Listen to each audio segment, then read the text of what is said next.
Morning guys! At ngayon ay 10 days na tong ating itlog sa ating incubator. Yan. So 10 days at tayo magkakandling. So check natin. Pero nagkandling na ako nung nakaraan kasi na-excite ako.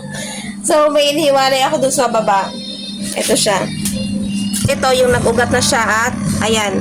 So tingnan ulit nga natin ngayon kasi 10 days na. So titingnan natin kung ano yung resulta ng itlog after 10 days dito sa ginawa kong incubator. So ito na yung nasa second layer ng ating incubator.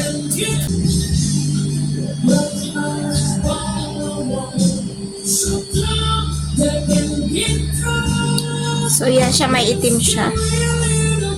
Hindi siya masyadong makita.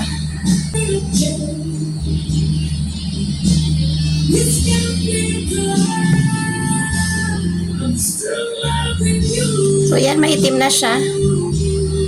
So hindi masyadong makita yung ugat kasi nga hindi siya makita kasi ang hina ng flashlight ko. Yan, pero makikita talaga na yan, may black na siya. Yan yung nasa loob at gumagalaw yung black. Labo kasi na camera ng aking yan. So yan na yung ating itlog after 10 days. So medyo mahina lang talaga yung aking cellphone. Siguro dapat sa madilim na madilim. So yan na siya after 10 days. May itim na. Kaso medyo mahina lang yung aking flashlight. Pero yan, meron na siya. Makikita na. Yan. Hindi lang kasi magandang quality ng flashlight ko, pero yakita na. So, nag-i-improve yung ating itlog at may laman na talaga. So, hindi makita yung ugat, pero meron yan. Ayan. Ito yung sisiw.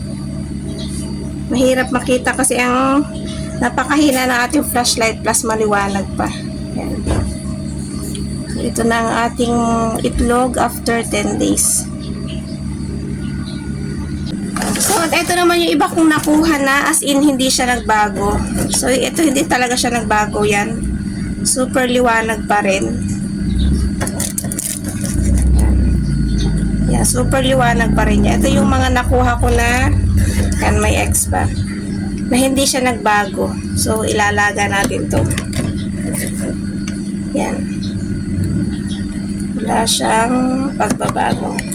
Ito yung ating nakuha na hindi siya nagbago. Ito, 6. 6 siya. As in, wala siyang pagbabago. So,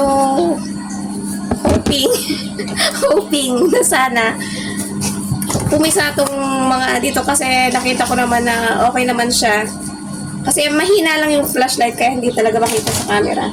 Pero, so far so good. Ito lang talaga. May panlaga tayong 6 na eto, hindi talaga siya nagbago as in super liwanag pa rin niya.